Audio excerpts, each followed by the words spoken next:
They said Kim Jun-suk had everything. A billion-dollar tech empire, a penthouse view of Seoul, and the kind of quiet power that made people stand straighter when he entered a room. His name was spoken in boardrooms like a command. Magazines called him the cold genius of Korea's new economy, disciplined, brilliant, untouchable. But behind that image was silence, a stillness that lived inside him, deep and unmoving.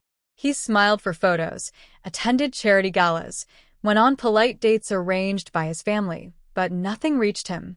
No spark, no warmth, no heartbeat that wasn't measured by logic. He told himself he was fine, until the day he landed in Lagos. It was meant to be a business trip, a partnership meeting for his company's new expansion into Africa. The humid air clung to his skin as he stepped out of the airport, briefcase in hand, already checking his schedule. Meetings, contracts, nothing unpredictable. But Lagos had a way of rewriting expectations. After a week of endless negotiations, his hosts insisted he take one night off. Just one night, Seonim, they pleaded. You need to see the real Lagos. He wanted to refuse, but something in their laughter broke through his usual composure. He agreed one night, he thought. Then back to numbers. The nightclub was alive in a way Seoul never was. Colors flashing, the bass thrumming through the floor, bodies moving like ocean waves. The air smelled of sweat, perfume, and joy. Jun-suk stood by the bar, stiff in his suit, trying not to look completely out of place. Then the lights dimmed. A hush rippled through the crowd. A single spotlight appeared on stage. And she stepped into it. Her name was Amara. Her movements were poetry, the kind that didn't need translation. Her arms told stories of freedom and pain, of laughter and defiance. Her body flowed like rhythm itself, raw, radiant, alive. Jun-suk's heart, that quiet, logical heart, stuttered. He didn't know what to call the sensation rising inside him. It wasn't lust. It wasn't admiration. It was awakening, like a part of him he'd forgotten was suddenly breathing again. When the music ended, applause thundered through the room. But Jun-suk didn't clap. He just sat there, frozen, watching her disappear behind the curtain. The sound of his pulse drowned out everything else. His colleagues laughed. Our CEO's fallen in love with Lagos already. He ignored them. Outside, the night air was thick and warm. Streetlights flickered. He waited, not even sure what for, until she appeared, stepping out of the club with her bag slung over her shoulder. She stopped when she saw him, the tall man in a dark suit, out of place under the flickering streetlight. You look lost, she said, tilting her head. Her voice was soft but teasing. He hesitated before bowing slightly, his English careful. You were incredible. Amara smiled. You look like you've never seen a woman dance before. He swallowed. Not like that. You made me feel something. I don't even know what it is. She laughed, bright, unguarded, musical. Then maybe Lagos is working on you. They ended up sitting by a food stand, the smell of roasted plantain and peppered meat filling the air. She talked about her life, how she danced to pay for her younger brother's education, how people judged her but she refused to stop doing what she loved. Jun-suk listened like a man hearing color for the first time. When she spoke, her eyes lit up. When she laughed, something loosened in his chest. He found himself telling her things he never said to anyone, about the loneliness of success, the pressure, the emptiness he couldn't explain. She looked at him quietly. Maybe you just forgot how to feel. He met her gaze. Then maybe you can remind me. She smiled. Careful what you wish for, soul man. They talked for hours, until the sky paled with dawn. When she finally stood, he asked softly, Will I see you again? Come back tomorrow, she said. But no suit. Lagos doesn't like stiffness. He laughed, a real laugh, the kind that startled him because it felt unfamiliar. That night, as he lay in his hotel room staring at the ceiling, Jun-suk realized he'd gone his whole life surrounded by sound, meetings, messages, applause, but never music. And Amara, she was music. The kind that plays once and changes everything. He went back the next night. No suit this time, just a plain shirt, rolled sleeves, and uncertainty. He didn't recognize himself in the mirror, but for once, he didn't mind. The club felt different now. He wasn't there as an outsider, but as someone searching for something unnamed. When Amara appeared on stage, her eyes caught his, a flicker of surprise, then warmth. Her dance that night felt different, softer, almost like it was meant for him alone. Afterward, they sat again by the roadside, under the lazy glow of streetlights. Music from a distant speaker drifted across the night, soft, rhythmic, alive. Amara grinned. "You're really bad at pretending you're not rich, you know." He laughed. "Is it that obvious?" She pointed at his watch, sleek and silver. "That thing could pay someone's rent for a year." He slipped it off and handed it to her. "Then it's yours." Her eyes widened. "I didn't say I wanted it." "I know," he said.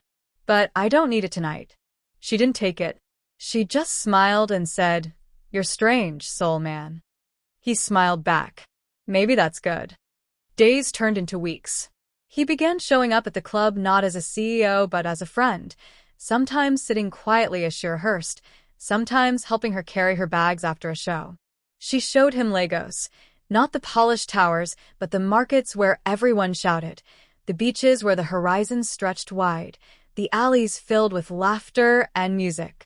They ate suya wrapped in newspaper and talked about everything from technology to childhood memories. She told him about her brother, Chuka, who dreamed of becoming an engineer. "I dance so he won't have to struggle like I did," she said. He nodded slowly. "You'd like soul. It's clean. Quiet. Too quiet, maybe." She tilted her head. "Do you miss it?" He thought for a moment. "I don't know. I miss what I thought it was, order, control.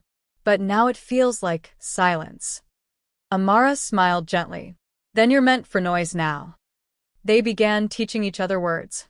He said "Annyeong," hello, and she laughed at his accent. She said "Utudo Oma," good morning, and he repeated it until she clapped for him. They created small bridges between their worlds, word by word, smile by smile. But the world was watching. Photos of them surfaced online. Korea's most powerful CEO spotted in Lagos with mystery woman. The media speculated endlessly. Was it business? A fling? A scandal? The calls from Seoul began. His board questioned his decisions. His family warned him about distractions. He ignored them, but the pressure built like a tightening drumbeat. One night, Amara found him sitting outside her apartment, shoulders heavy. "What happened?" she asked softly. "They think I've lost focus," he said. "They think you're not right for my image." Her eyes darkened. "So, what am I to you then, Jun-suk?" "A mistake." He looked at her, pain flickering in his usually calm eyes. "You're the only reason I'm still breathing. Don't ask me to go back to who I was before you." Silence hung between them, filled with things they didn't know how to say. Then she reached for his hand. "So, what now?" He smiled faintly. "We make something that speaks for us." And so Motion of the Heart was born. It started as an idea, blending her dance with his company's motion sensors and light projections. They spent nights in rented studios, experimenting with movement and technology. Amara's body became the language, his algorithms became the rhythm. Together, they created something transcendent, a story told not through words but through feeling. When they released it online, it spread like wildfire. Korean minimalism met Nigerian rhythm, Seoul's precision met Lagos' passion. Millions watched, moved by a story they didn't need to translate. Motion of the Heart became a symbol of connection, art, and courage. It was more than love. It was liberation. Months later, when Jun-suk finally returned to Seoul, he wasn't the same man. He no longer wore silence like armor. His voice was softer, his smile real.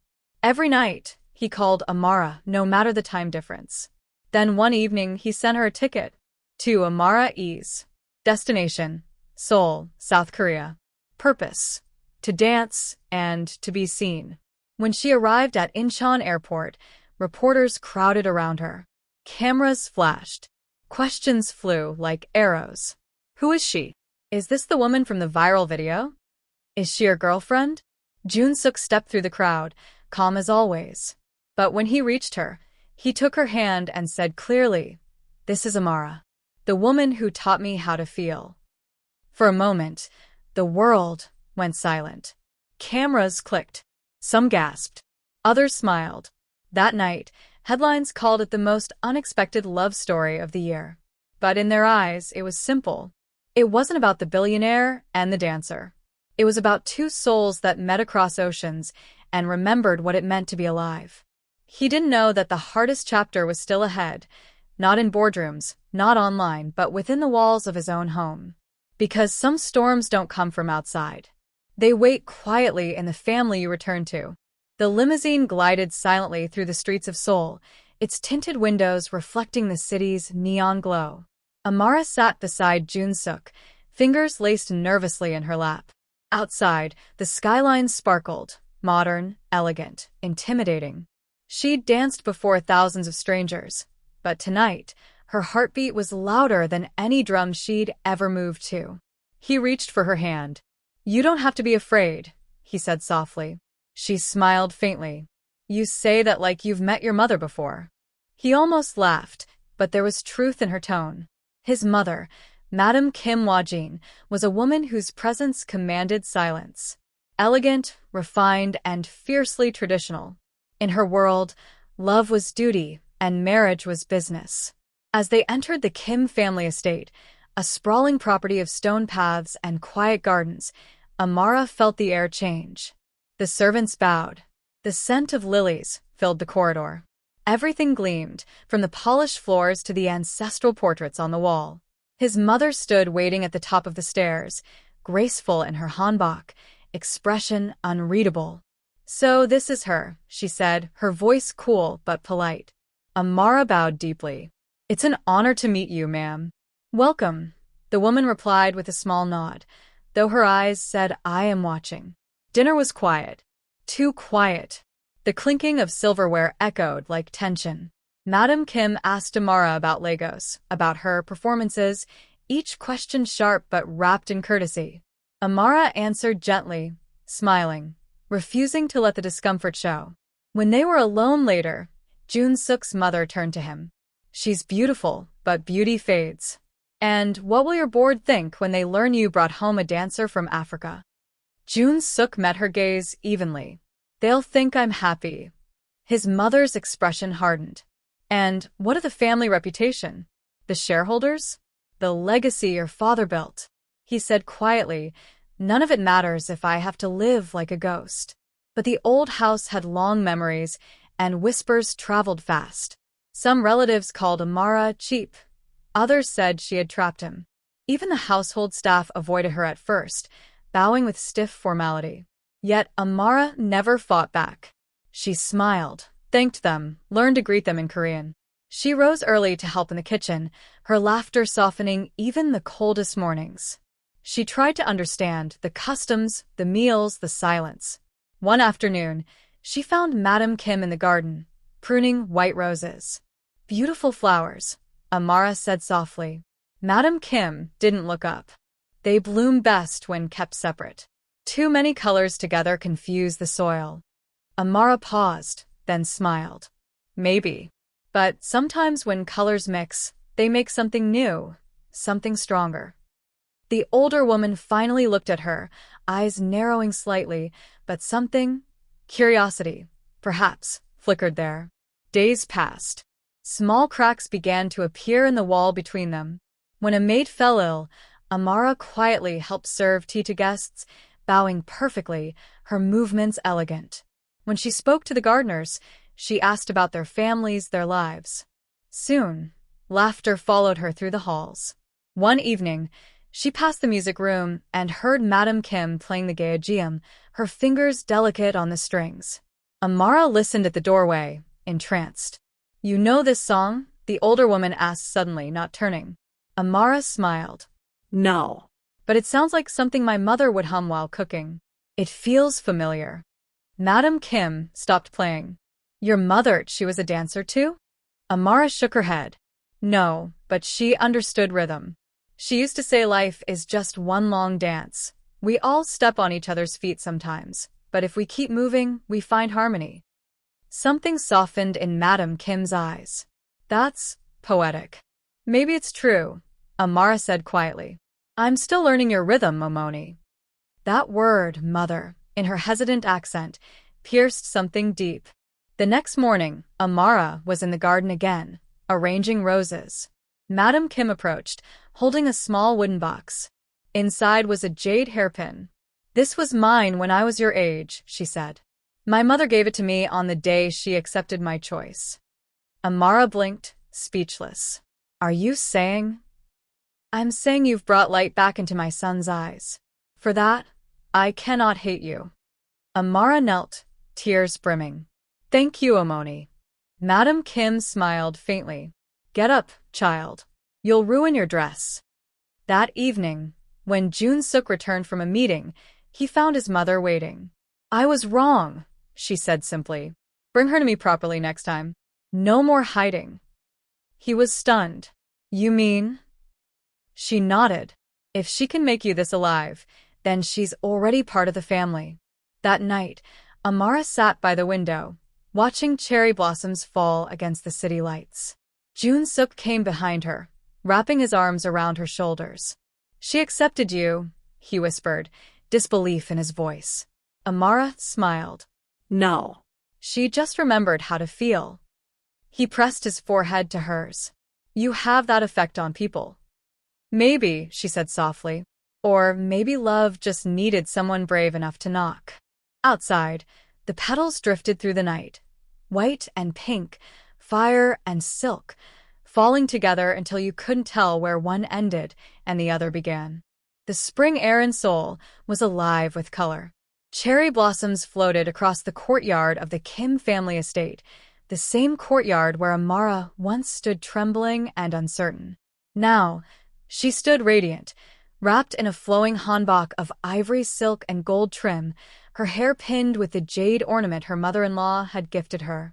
Jun Suk watched her from across the garden, his heart swelling with a quiet awe that words couldn't touch. He'd seen Amara dance before, on stage, barefoot, wild with music, but today, she didn't need music. Her very presence was a melody. As the guests arrived, whispers moved through the crowd, not of disapproval this time, but of wonder. The foreign woman who had stolen the heart of Korea's most eligible heir had somehow become one of them, not by imitation, but by grace. Madam Kim stood beside her, her expression proud and serene. When she spoke, her voice carried through the air like a blessing. Love, she said softly, is not bound by language, nor skin, nor distance. It is the rhythm that keeps the world alive. Today, we honor that rhythm. Amara's throat tightened. For the first time since arriving in this country, she felt seen, not as a dancer, not as an outsider, but as herself. The ceremony was a blend of two worlds. Korean traditions interlaced with Nigerian symbols. A soft drumbeat pulsed beneath the Gaegeum's stringed hum. The officiant spoke of balance, of two hearts becoming one melody. And when it was time, Jun Suk reached for her hand, steady and warm. You once told me, he whispered, that every dance starts with a breath. This is ours. Tears shimmered in Amara's eyes. Then let's never stop dancing. They bowed to his mother first, deep, respectful, and then to the guests. When the music rose, Amara did something unexpected. She stepped forward, motioned for Jun Suk to join her, and began to dance. It wasn't rehearsed. It wasn't perfect, but it was theirs. Barefoot on the stone courtyard, she swayed to the rhythm of her homeland, hips flowing like the tide, while Jun Suk followed with quiet laughter, awkward but sincere. The crowd gasped, then clapped, then laughed too. Even the stiff-faced uncles who once doubted her found themselves smiling. Madam Kim covered her mouth, tears glistening. She's turned my son into a poet, she murmured. Later that evening, when the lights dimmed and the guests had gone, Amara and Jun Suk slipped away from the celebration. They walked hand in hand through the quiet garden, petals crunching beneath their feet. Do you remember, she said softly, the night you found me sleeping in the office? He smiled. How could I forget? You looked so peaceful. I didn't know you'd already stolen my heart. Amara laughed. You looked like you hadn't slept in months. That's because I hadn't, he said. But now, he looked at her, eyes gentle. Now I dream even when I'm awake. They stopped beneath a cherry tree heavy with blossoms. The night was silent except for the wind's hush. Amara rested her head on his chest.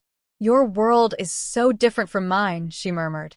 And yet, somehow, we made a home in it. He kissed the crown of her head. You didn't just make a home, Amara. You made it alive again. A breeze scattered petals around them like confetti, settling in her hair and across his shoulders. In that moment, time slowed, the kind of stillness that only love creates when two souls finally find their rhythm. Months passed. The gossip faded. The headlines turned to new scandals, new faces. But inside the Kim estate, laughter replaced whispers. Madam Kim and Amara often shared tea in the mornings, discussing flowers, recipes, and memories. Sometimes, she would call her daughter-in-law Iyama Sunshine, a name that made Amara's heart bloom every time. When Jun-suk traveled for business, he'd always return to find her waiting, a pot of stew on the table, music playing low, her eyes lighting up as if he'd been gone for years. One evening, he came home early and found her barefoot in the courtyard, teaching a few neighborhood children how to dance. They giggled as she twirled, showing them how to move with joy, not fear. He leaned against the doorway, watching. She caught his gaze and grinned. You're early. Couldn't stay away, he said. My wife's teaching Seoul how to dance. They're quick learners, she teased, motioning for him to join. He stepped forward, clumsy as always, but it didn't matter. Their laughter filled the night like music. Years later, when people spoke of them, the billionaire and the woman who came from across the sea, they didn't talk about scandal or defiance. They spoke of warmth, of the love that healed two families, two worlds. And in the quiet of their home, when dawn crept over the mountains, Amara would still rise before the sun, open the window, and whisper, Every day is another dance. Sometimes Jun-suk would answer sleepily from the bed, Then lead the way, my love. And she always did, with a smile, with grace, with the kind of strength that no prejudice, no distance could ever break. Epilogue optional. In the garden where they first danced, a plaque now stands, engraved with words Madam Kim once said. Love is not about sameness, it is about rhythm. When two hearts find it, the world learns to move again. And beneath it, every spring, white and pink blossoms fall together, fire and silk, endlessly intertwined.